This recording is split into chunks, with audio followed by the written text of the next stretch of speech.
പാപികളെ ഉൾക്കൊള്ളുന്ന പരിശുദ്ധയായ സഭ.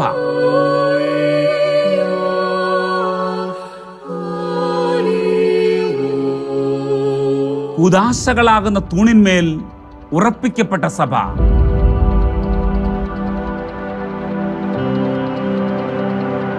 വിശ്വാസ നിക്ഷേപം കൈകാര്യം ചെയ്യുന്ന സഭ.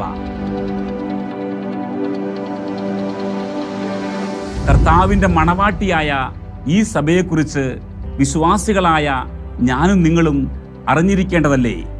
നമ്മെ ഈ സഭയെക്കുറിച്ച് കൂടുതൽ മനസ്സിലാക്കുവാനും പഠിക്കുവാനും സഹായിക്കുന്ന കർത്താവിൻ്റെ സഭ എന്ന ഈ പ്രോഗ്രാമിലേക്ക് എല്ലാവർക്കും സ്വാഗതം.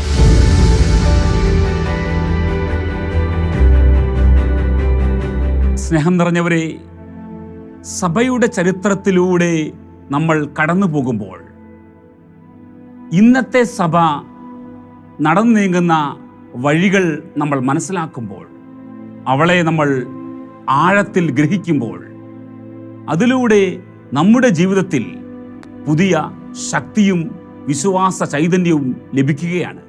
കാരണം കഴിഞ്ഞ കാലങ്ങളിൽ സഭയിലുണ്ടായ പ്രശ്നങ്ങൾ അവൾ എങ്ങനെ തരണം ചെയ്തു എന്ന് മനസ്സിലാക്കുന്നത് ഇന്നത്തെ വിശ്വാസികളായ എനിക്കും നിങ്ങൾക്കും ഒരു വലിയ ശക്തിയാണ് പ്രദാനം ചെയ്യുന്നത്. അങ്ങനെ ഇന്നത്തെ വിശ്വാസികളായ നമ്മുടെ ജീവിതത്തിൽ ഉണ്ടാകുന്ന വിശ്വാസ സംബന്ധമായ പ്രശ്നങ്ങളെയും തരണം ചെയ്യുവാൻ നമുക്ക് കഴിയും. നമ്മൾ സഭയുടെ ചരിത്രം മനസ്സിലാക്കുന്നില്ലെങ്കിൽ എങ്ങനെയാണ് വിശുദ്ധ പാരമ്പര്യത്തെക്കുറിച്ച് അറിയുക? നമ്മുടെ ജീവിതത്തിന് ദൈവജനത്തെ പോലെ തന്നെ പ്രധാനപ്പെട്ടതാണ് വിശുദ്ധ പാരമ്പര്യം. ഈ പാരമ്പര്യത്തെക്കുറിച്ച് കൂടുതൽ ആഴത്തിൽ മനസ്സിലാക്കുമ്പോഴാണ് നമ്മുടെ വിശ്വാസത്തിൻ്റെ ആഴവും സമ്പന്നതയും അതിൻ്റെ മനോഹാരിതയും ഒക്കെ മനസ്സിലാക്കുവാനായി നമുക്ക് കഴിയുക. വിളിക്കപ്പെട്ടവരുടെ സമൂഹമായ സഭ വ്യത്യസ്തങ്ങളായ സഭകളുടെ കൂട്ടായ്മയാണ്. ഈ സഭയെ ഐക്യപ്പെടുത്തുന്ന ഘടകങ്ങൾ വിശ്വാസവും കൂദാശകളും ഹൈറാർക്കിയുമാണ്. ഈ സഭയിലുള്ള വ്യത്യാസങ്ങൾ അത് ആരാധനയുടെയും ദൈവശാസ്ത്രത്തിൻ്റെയും അവരുടെ വേഷവിധാനങ്ങളുടെയും മറ്റും കാര്യങ്ങളാണ്.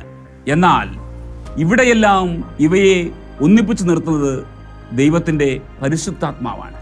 ഇപ്രകാരം ഈ പരിശുദ്ധ സഭയുടെ വ്യത്യസ്തതകളും ഇവയുടെ ഏകതയും നാം തിരിച്ചറിയുന്നത് നമ്മുടെ വിശ്വാസ ജീവിതത്തിന് വലിയ ഊർജം പ്രദാനം ചെയ്യും.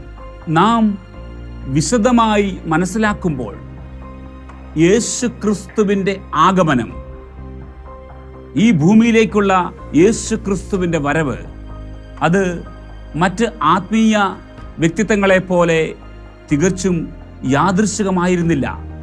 യേശു ക്രിസ്തുവിൻ്റെ വരവിന് വർഷങ്ങൾക്ക് മുമ്പ് തന്നെ അതിനെക്കുറിച്ച് പ്രവചനങ്ങളുണ്ടായിരുന്നു.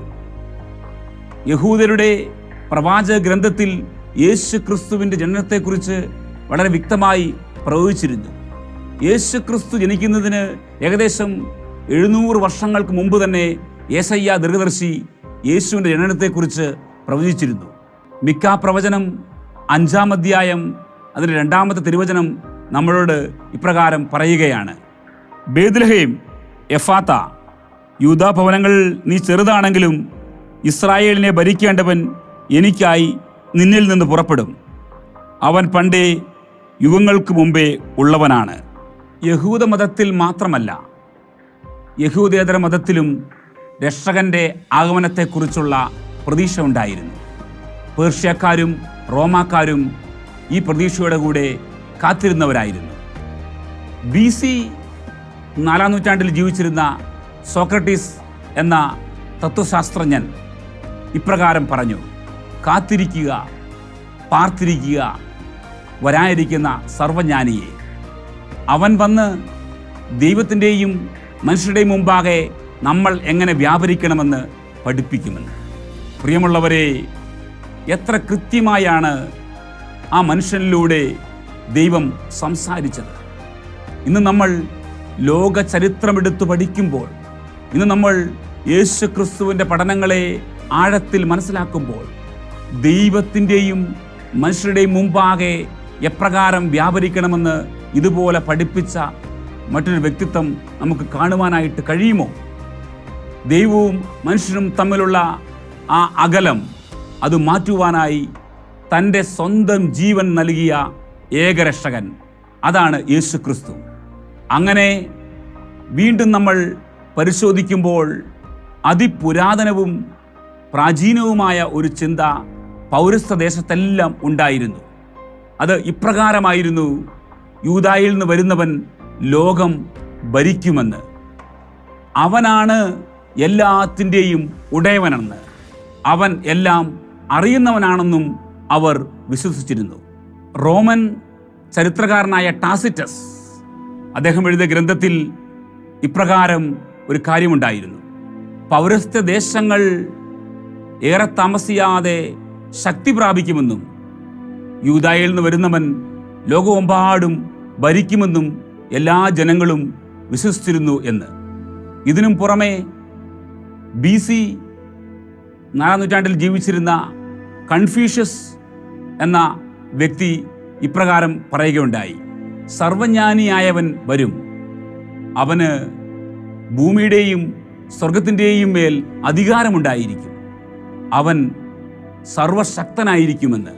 ഇപ്രകാരമുള്ള ഒരു അറിവ് ലഭിച്ചത് കാരണമാണ് പൗരസ്ത്യ ദേശത്തു നിന്ന് ജ്ഞാനികളായ രാജാക്കന്മാർ യേശു ക്രിസ്തുവിനെ തേടി യൂദാ രാജ്യത്തിലേക്ക് യാത്രയായത്.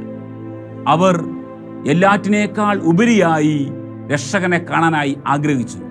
കാരണം അവൻ ആരാണെന്നറിയുവാൻ അവർക്ക് വലിയ ആഗ്രഹമുണ്ടായിരുന്നു. ഇങ്ങനെ നമ്മൾ നോക്കുമ്പോൾ ദൈവപിതാവ് ലോകത്തെ ഒരുക്കിയതിന് ശേഷമാണ് യേശു ക്രിസ്തുവിനെ ഭൂമിയിലേക്ക് അയക്കുന്നത്. കാരണം മറ്റൊന്നിനും വേണ്ടിയായിരുന്നില്ല, അത് മാനവരക്ഷയ്ക്ക് വേണ്ടിയായിരുന്നു. പിതാവിൻ്റെ സ്നേഹം ഈ ലോകത്തിൽ വെളിപ്പെടുത്താൻ വേണ്ടിയായിരുന്നു. ഇതിനായിട്ടാണ് യേശു ക്രിസ്തു തൻ്റെ അപ്പസ്തോലന്മാരിലൂടെ തൻ്റെ പഠനങ്ങൾ ജനങ്ങൾക്കായി സഭയിലൂടെ നൽകാനായി തീരുമാനമായത്. യേശു ഭൂമിയിൽ വന്ന് വെളിവാക്കിയ ഈ പിതാവിൻ്റെ സ്നേഹം, സ്വർഗത്തിൻ്റെ രക്ഷ, ഇത് യേശുവിൻ്റെ മരണശേഷവും തുടരുക എന്നത് ത്രിത്വൈക ദൈവത്തിൻ്റെ ആഗ്രഹമായിരുന്നു, പദ്ധതിയായിരുന്നു.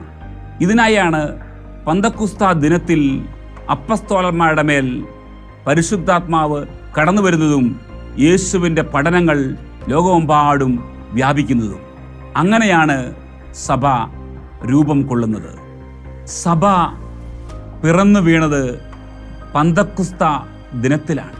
യേശു ക്രിസ്തുവിൻ്റെ വാഗ്ദാനമായ പരിശുദ്ധാത്മാവ് മർക്കോസിൻ്റെ മാളികയിൽ കൂടിയിരുന്ന ശിഷ്യ സമൂഹത്തിൻ്റെ മേൽ അഗ്നിനാവുകളുടെ രൂപത്തിൽ കടന്നു വന്നു. അവർ ദിവസങ്ങളായി പരിശുദ്ധ അമ്മയോടൊപ്പം പ്രാർത്ഥനയിൽ കഴിയുകയായിരുന്നു. നമ്മൾ അപ്പസ്തോല പ്രവർത്തനം 1:14 കടന്നു പോകുമ്പോൾ സഭാമക്കളായ നമ്മൾ തിരിച്ചറിയേണ്ട ഒരു വലിയ സത്യം അവിടെ നമ്മെ പരിശുദ്ധാത്മാവ് പഠിപ്പിക്കുകയാണ്. അവിടെ പറയുന്നത്, അവർ യേശുവിൻ്റെ അമ്മയായ മറിയത്തോടും മറ്റു സ്ത്രീകളോടുമൊപ്പം പ്രാർത്ഥനയിൽ മുഴുകിയിരുന്നു എന്നാണ്. പ്രിയമുള്ളവരെ, ഇന്ന് സഭാമക്കളായ നമ്മൾ നമ്മുടെ വിശ്വാസ ജീവിതത്തിൽ പ്രശ്നങ്ങൾ ഉണ്ടാകുമ്പോൾ, വിശ്വാസ വെല്ലുവിളി നേരിടുമ്പോൾ, തകർച്ചകൾ നേരിടുമ്പോൾ നമ്മൾ ചെയ്യേണ്ടത് മറ്റൊന്നുമല്ല, ആദ്യകാലത്തിൽ അപ്പസ്തോലന്മാരെ ഒരുമിച്ച് കൂട്ടിയ പരിശുദ്ധ അമ്മയോടൊപ്പം അമ്മയുടെ കരങ്ങൾ പിടിച്ചുകൊണ്ട് നമ്മൾ പ്രാർത്ഥനയ്ക്കായി കടന്നു വരണം. അതാണ് സഭാ മക്കൾ എന്ന രീതിയിൽ ദൈവാത്മാവ് നമ്മളിൽ നിന്ന് ആഗ്രഹിക്കുന്നത്. ഈ അമ്മയുടെ സാന്നിധ്യം നമ്മുടെ വിശ്വാസ ജീവിതങ്ങളെ എത്രമാത്രം ബലപ്പെടുത്തുകയില്ല. ഈ അമ്മയുടെ സാന്നിധ്യം തളർന്നു പോകുന്ന നിമിഷങ്ങളിൽ നമ്മുടെ ജീവിതത്തിന് വലിയ ശക്തി പകരും. സ്വർഗീയ ജ്ഞാനം കൊണ്ട് നമ്മെ നിറയ്ക്കുവാൻ പരിശുദ്ധ അമ്മയുടെ മധ്യസ്ഥം നമ്മെ സഹായിക്കും. ഇതിനും പുറമെ യേശു ക്രിസ്തുവിന് വേണ്ടി സഭയിൽ വിശ്വാസ പോരാളികളായി മാറുവാൻ ഈ അമ്മയുടെ പിന്നിൽ നാം അണിനിരക്കുന്നത് വളരെ അഭികാമ്യമായ കാര്യമാണ്. പരിശുദ്ധാത്മാവിനെ ലഭിച്ച പത്രോസും കൂട്ടുകാരും അടങ്ങിയിരുന്നില്ല. നമ്മൾ തുടർന്ന് അപ്പസ്തോല പ്രവർത്തനത്തിൽ കാണുന്നത് ഭീരുവായിരുന്ന ഒരു വേലക്കാരി പെണ്ണിൻ്റെ മുമ്പിൽ മുട്ടുവിറച്ച പത്രോസ് ആത്മാവ് കൊടുത്ത ധൈര്യത്താൽ പ്രചോദിതനായി മറ്റു 11 പേരോടുമൊപ്പം എഴുന്നേറ്റ് നിന്ന് യേശു ക്രിസ്തുവിനെ കുറിച്ച് സധൈര്യം പ്രഘോഷിക്കുകയാണ്. സഭയിലെ ആദ്യത്തെ പ്രഘോഷണം അങ്ങനെ അവിടെ സംഭവിക്കുകയാണ്. പ്രിയമുള്ളവരെ, ആ ആദ്യത്തെ പ്രസംഗത്തിൽ പത്രോസിൻ്റെ വാക്കുകളിലൂടെ പുറപ്പെട്ട പരിശുദ്ധാത്മാവ് 3000 വ്യക്തികളുടെ ഹൃദയങ്ങളെ യേശു ക്രിസ്തുവിലേക്ക് തിരിച്ചു. അവർ മാനസാന്തരപ്പെട്ടു. ഹൃദയം നുറുങ്ങി അവർ ചോദിച്ചു, രക്ഷ പ്രാപിക്കുവാൻ ഞങ്ങൾ എന്താണ് ചെയ്യേണ്ടതെന്ന്. അവർ യേശു ക്രിസ്തുവിനെ തങ്ങളുടെ ജീവിതത്തിൻ്റെ നാഥനും രക്ഷകനുമായി സ്വീകരിച്ചു. ഇന്നും ഈ പരിശുദ്ധാത്മാവ് സഭയിൽ പ്രവർത്തിക്കുന്നുണ്ട്. ഇന്നും ഈ പരിശുദ്ധാത്മ ശക്തി സഭയിൽ കുടികൊള്ളുന്നുണ്ട്. ഇന്നും ഈ പരിശുദ്ധാത്മാവിൻ്റെ പ്രവർത്തനം സഭയിൽ സജീവമാണ്. ദൈവമക്കളായ ഞാനും നിങ്ങളും ഇത് തിരിച്ചറിഞ്ഞ് പ്രവർത്തിച്ചാൽ ദൈവത്തിന് വലിയ കാര്യങ്ങൾ നമ്മളുടെ കരങ്ങളിലൂടെ ചെയ്യുവാനായിട്ട് സാധിക്കും. വീണ്ടും നമ്മൾ അപ്പസ്തോല പ്രവർത്തനത്തിലൂടെ കടന്നു വരുമ്പോൾ കാണുന്ന മറ്റൊരു കാര്യം ആദിമ ക്രൈസ്തവ സമൂഹത്തിൻ്റെ ഒരു പ്രത്യേകതയായിരുന്നു. എന്താണ് ആ പ്രത്യേകത? അപ്പസ്തോല പ്രവർത്തനം 2:42 നമ്മെ ഇപ്രകാരം പഠിപ്പിക്കുകയാണ്. അവർ അപ്പസ്തോലന്മാരുടെ പ്രബോധനം, കൂട്ടായ്മ, അപ്പം മുറിക്കൽ, പ്രാർത്ഥന എന്നിവയിൽ സദാ താൽപ്പര്യപൂർവം പങ്കുചേർന്നു. പ്രിയമുള്ളവരെ, ഇത് ആദിമ ക്രൈസ്തവ സമൂഹത്തിൻ്റെ ഒരു പ്രത്യേകതയായിരുന്നു. അപ്പസ്തോലികമായ പ്രബോധനം, കൂട്ടായ്മ, അപ്പം മുറിക്കൽ, പ്രാർത്ഥന, ഇതിനെല്ലാം വലിയ വലിയ ആഴത്തിലുള്ള അർത്ഥങ്ങളുണ്ട്. നമ്മുടെ ഈ നാളുകളിലെ പ്രബോധനങ്ങളെക്കുറിച്ച് നമ്മൾ വളരെ കാര്യമായി ചിന്തിക്കണം. നമ്മൾ സൂക്ഷ്മതയോടെ പരിശോധിക്കണം.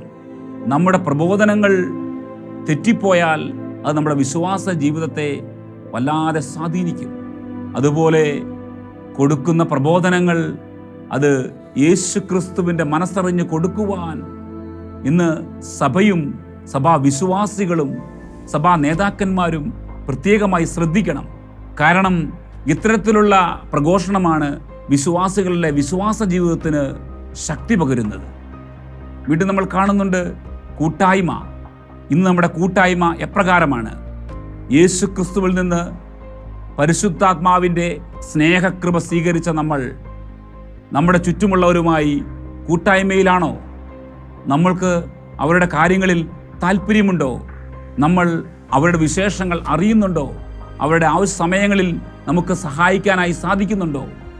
ഇന്ന് ക്രിസ്ത്യാനികളുടെ ഈ സ്വഭാവ ഗുണങ്ങളെല്ലാം നമ്മളിൽ നിന്ന് അകന്നു പോകുകയാണ്. നമുക്ക് അപ്രകാരം ജീവിക്കാനായിട്ട് സാധിക്കുന്നില്ല. എപ്രകാരമാണ് നമ്മുടെ പ്രാർത്ഥന? വിശുദ്ധ കുർബാനയിൽ നമ്മുടെ പങ്കാളിത്തം എപ്രകാരമാണ്? ഇതൊക്കെ നമ്മൾ ശ്രദ്ധിക്കേണ്ട വിഷയങ്ങളാണ്.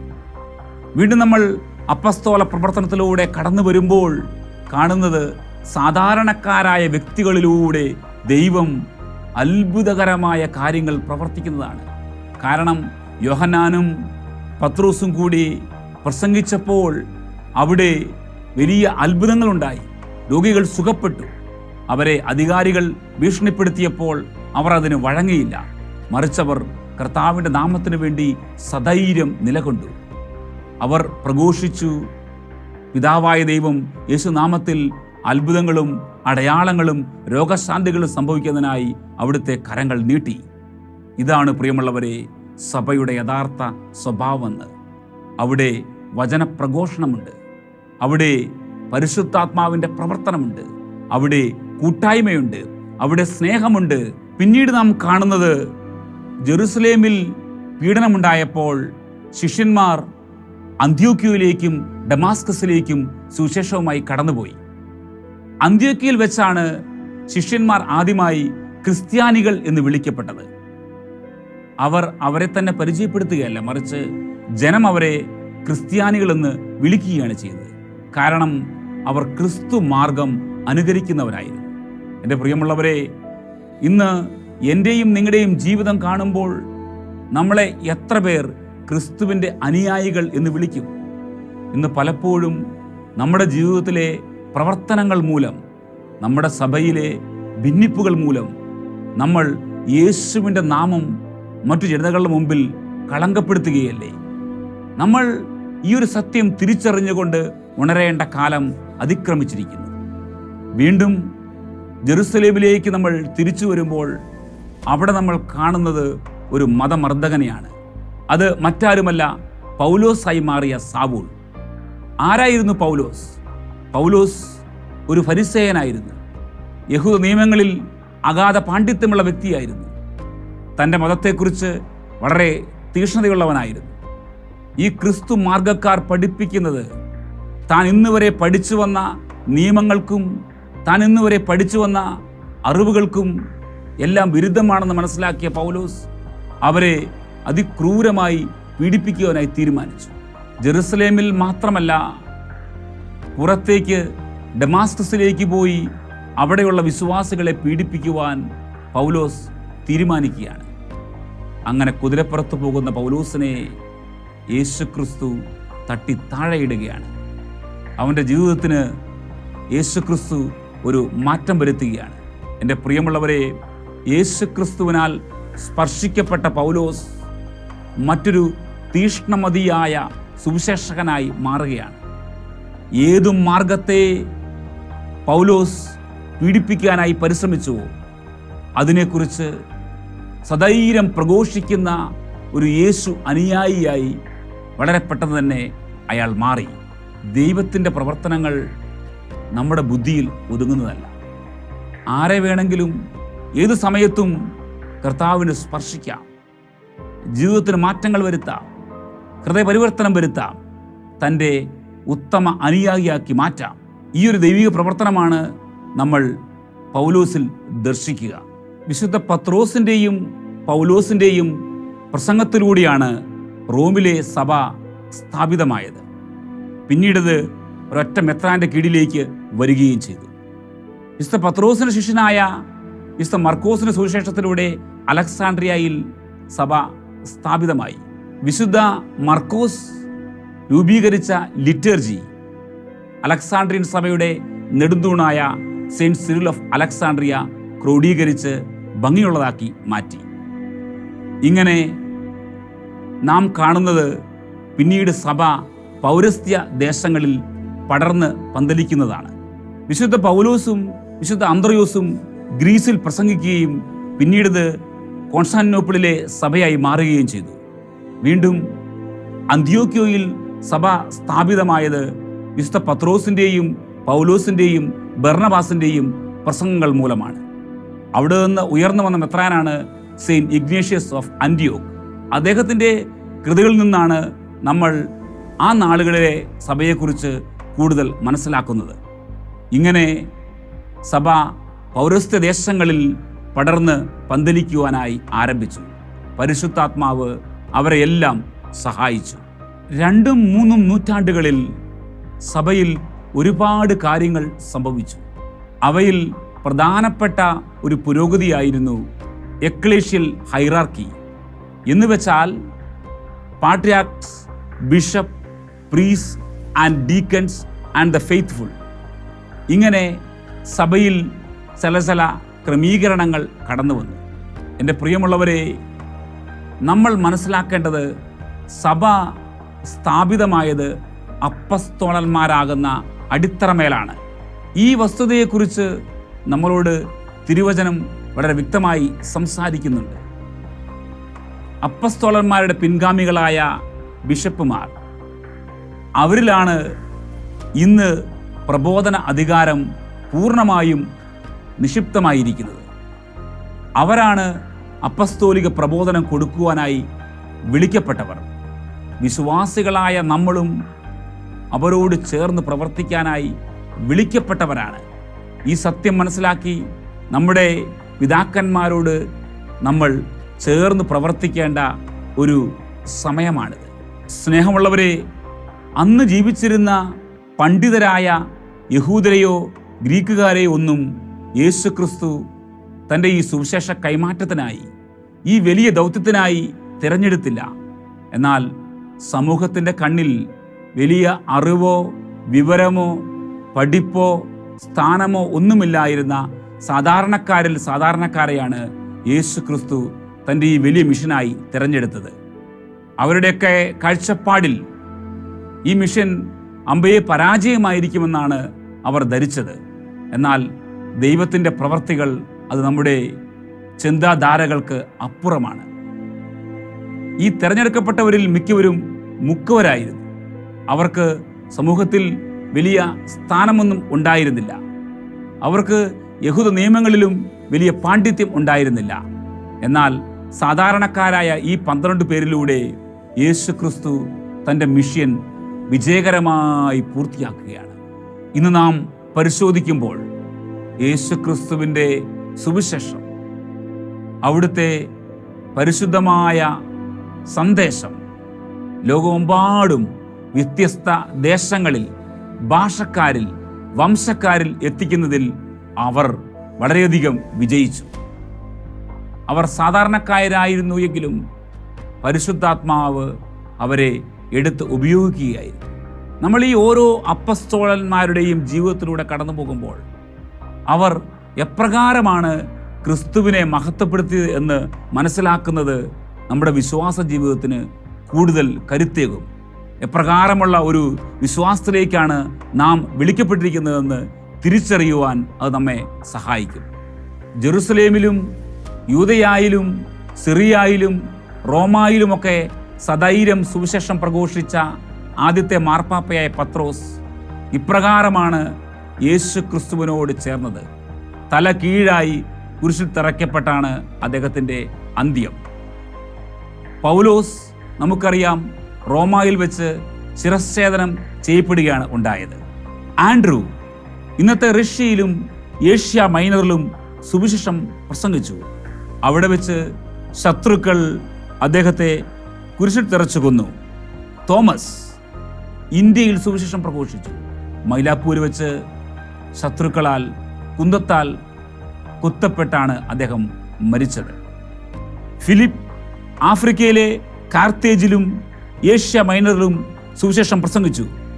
ഒരു റോമൻ ഗവർണറുടെ ഭാര്യയെ മാനസാന്തരപ്പെടുത്തി.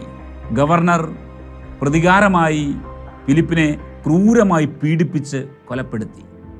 സെന്റ് മാത്യു പേർഷ്യയിലും എത്യോപ്യയിലും സുവിശേഷം പ്രസംഗിച്ചു, രക്തസാക്ഷിത്വം വരിച്ചു. ബർത്തലോമിയോ അർമേനിയയിലും സദേൺ അറേബ്യയിലും സുവിശേഷം പ്രസംഗിച്ചു, രക്തസാക്ഷിത്വം വരിച്ചു.